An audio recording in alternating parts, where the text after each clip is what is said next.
Assalamualaikum. Perkenalkan, nama saya Yohanes, peserta PTA Digital tahun 2022 dengan tema Fasilitator Pembelajaran Digital. Untuk video kali ini, saya diberikan tugas untuk membuat presentasi menggunakan media Canva yang akan dilakukan presentasi secara langsung dan direkam yang kemudian akan diupload melalui media YouTube. Nah, untuk pembelajaran kali ini, saya mengambil tema pembelajaran panduan awal mengenai catur. Nah, untuk catur itu sendiri merupakan permainan strategi dua orang yang sudah banyak sekali dimainkan oleh jutaan orang di seluruh dunia. Nah, untuk di wilayah timur itu sendiri banyak macamnya permainan catur, yaitu yang berada di wilayah Cina, Korea, dan Jepang. Untuk bermain catur, kita membutuhkan papan catur. Nah, papan catur itu sendiri terdiri dari 64 kotak dengan dimensi 8x8. Nah, kotak tersebut diisi dengan warna putih dan hitam selang-seling. Nah, selain papan catur, kita juga membutuhkan buah-buah catur yang disusun seperti gambar ini. Nah, buah-buah catur itu seperti apa sih? Nah, bagaimana apakah macam-macam buah catur itu? Jadi buah catur itu pertama terdiri dari buah catur yang bernama raja. Raja dapat bergerak satu petak di kotak yang tadi sudah digambarkan ke segala arah. Namun memang tidak bisa melewati buah catur yang lain. Nah, jumlah raja itu juga terdiri dari satu buah saja. Kemudian untuk raja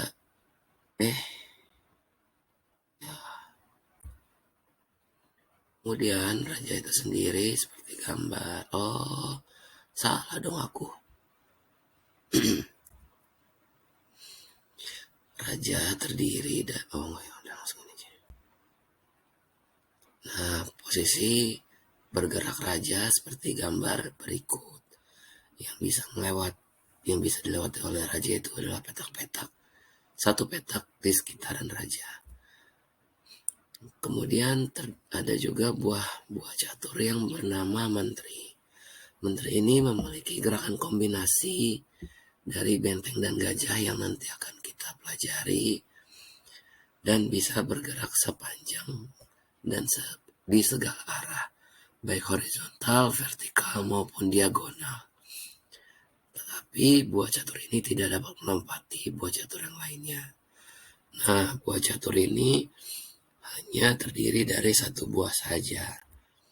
Bagaimanakah menteri itu bergerak? Nah, menteri itu bergerak bisa melalui lingkaran-lingkaran yang sudah ditandai di gambar berikut. Kemudian ada juga buah catur yang bernama benteng. Buah catur ini dapat bergerak sepanjang petak tadi secara horizontal maupun vertikal, tetapi tidak dapat bergerak secara diagonal dan tidak dapat melewati dan melompati buah catur yang lainnya apabila berada di jalannya. Nah, berbeda dengan raja dan menteri, buah benteng ini memiliki jumlah 2 buah yang berada di petak hitam dan petak putih. Kemudian begini merupakan cara buah benteng ini berjalan. Jadi bisa bergerak lurus baik vertikal maupun horizontal.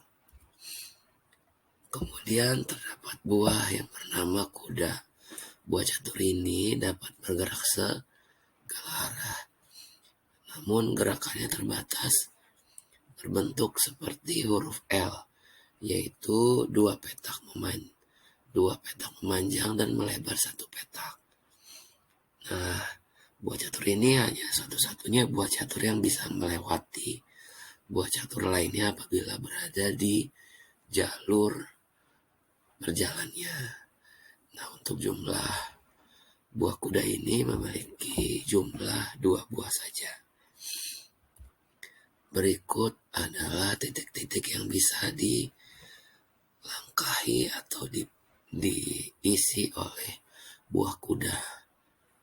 Kemudian ada juga namanya buah catur yang bernama gajah. Buah gajah ini dapat bergerak sepanjang petak papan catur secara diagonal. Namun memang tidak dapat melewati buah catur yang lainnya. Nah, untuk buah gajah ini memiliki jumlah 2 buah. Kemudian berikut adalah langkah buah gajah ini bergerak, yaitu apabila buah tersebut berada di kotak warna hitam, maka buah tersebut hanya bisa berjalan di sepanjang diagonal yang berwarna hitam. Begitu juga apabila buah tersebut berada di kotak warna putih. Kemudian yang terakhir adalah buah bidak atau pion. Nah, buah bidak ini hanya bisa maju ke depan, dan hanya bisa satu arah, dan hanya bisa bergerak maju 1 petak atau 2 petak. Untuk dapat berjalan 2 petak, bidak tersebut hanya bisa dilakukan 1 kali pada saat pertama kali buah bidak atau buah pion tersebut berjalan. Nah, untuk memakan bidak catur yang lainnya, bidak pion ini harus memakannya secara diagonal dan harus berada di arah depan. Untuk buah bidak ini memiliki jumlah 8 buah. Berikut bagaimana buah bidak ini bisa berjalan. Nah, posisi buah bidak itu berada di baris kedua apabila kita berada di sisi putih. Kemudian apabila bidak pion tersebut berjalan dari baris kedua, maka bidak tersebut dapat berjalan secara 2 langkah. Namun apabila kesempatan pertama sudah dipakai, bidak tersebut hanya bisa maju 1 petak. Papan catur terdiri Halo, dari selamat datang. Pada kesempatan ini kita akan bahas mengenai teori dasar kontrol petak pusat dalam bermain catur. Nah, seperti kita tahu bahwa dalam catur penting untuk mengontrol petak tengah. Nah, kenapa ya kok kita harusnya untuk mengetahui pentingnya pengontrolan petak tengah? Nah, ternyata di setiap kotak-kotak yang kita jumpai dalam papan Itu saja yang dapat saya sampaikan. Terima kasih dan selamat mencoba.